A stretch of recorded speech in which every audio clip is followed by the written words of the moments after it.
60 frequently asked questions about learning musical perfect pitch, ear training, and sight singing for young musicians. Created and presented by Juilliard Graduate David Livianu. Question 54. Why do I need musical perfect pitch? Musical perfect pitch has two aspects and benefits. 1. Absolute pitch, the ability to recognize, remember, and sing or play back the actual pitch of a note in the spectrum of musical frequencies. And 2. Relative pitch, the ability to recognize, remember, and sing or play back the intervals, distance between two notes that make up melodic patterns and harmonic patterns. See scales or parts of, intervals, and chords. Some music educators believe that absolute pitch is an aptitude that only gifted children possess. It is not a skill that can be taught or acquired. I disagree. Absolute pitch is a learnable skill. It can be taught as long as there is no medical issue. The person is not deaf or mentally challenged. There is a motivated student and there is a good method to teach it. Yes, there are children are more apt than others to sing, play an instrument, develop perfect pitch. It is like with general education. Some kids just do better than others, but everyone can learn at their own pace and eventually master the basics. Developing a great musical ear does not guarantee you will be the next John Lennon, Jascha Heifetz, Rod Stewart, or Madonna, though every great musician has an extremely well-trained and developed musical ear. Most musicians have and use relative perfect pitch rather than absolute perfect pitch. Only robots, computers can recognize any sound anytime in any piece of music. No one person can or needs to operate at 100% capacity of recognizing all sounds and all the relationships in a live musical performance. I'm not talking about drills and exercises in a classroom. There are certain pieces of music, for example, Stravinsky's Rite of Spring or Debussy's La Mer, where the sounds become a continuum and you sense general harmonic structures but cannot and do not need to 100% accurately identify all the notes, though you sense and you hear them.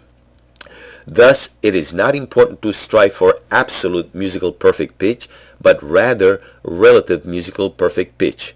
This is a human ability to distinguish, classify, recognize, and enjoy the pitches and the relationships that form between the sounds in the music you hear or perform. In a classroom situation, we strive for 100% effort to develop a well-trained musical ear. Results for the young musician will vary based on the student's motivation, the music teacher's commitment, and the exercises used. The better the training is, the better the performance and the ability to make the notes in the score come alive and create a unique musical moment. Musicians develop their own sense of absolute pitch due to the instrument they play. For example, a violinist will recognize with greater ease sounds produced by a violin rather than a clarinet. It is the empirical experience of the violinist that gives him or her that sense and awareness of the pitches or notes they hear when played by a violin.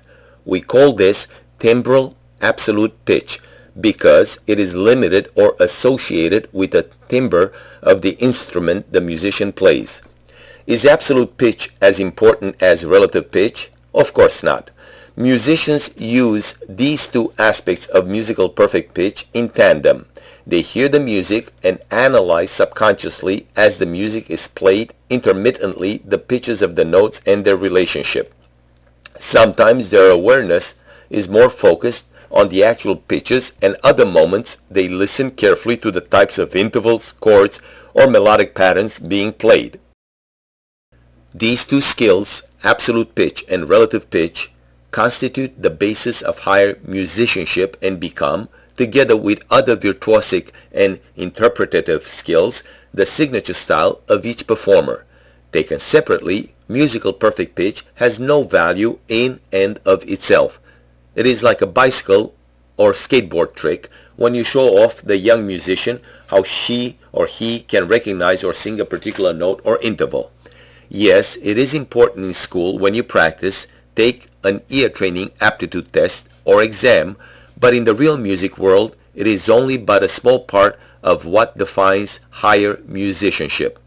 Musical perfect pitch is only a skill that has to be incorporated with other technical and interpretative skills like theoretical knowledge, intuition, culture, and life experiences. This is what distinguishes good musicians from the great ones. You will notice that when you go to a concert, orchestra musicians tune their instruments to the La A 440 Hz at the direction of the first violinist. This becomes the guide or musical GPS or reference point for the musicians as to the notes that follow in the piece, the key of the composition, and other aesthetic aspects that characterize the composition being performed. In my opinion, having a well-trained musical ear through rigorous exercises will give any musician, young or old, the enhanced ability to better understand, create, perform, and enjoy music. Great performers add to all of this their own life experiences, passions, and thoughts in the creative process of creating a unique musical moment. Do you need musical perfect pitch? You decide. I think you do. The exercises are ready and waiting for you today. For more information, questions, or comments, send an email to david@livianu.com. That's David at L as in Louis, I, V Victory, I, A, N as in Nancy, U.com. David@livianu.com.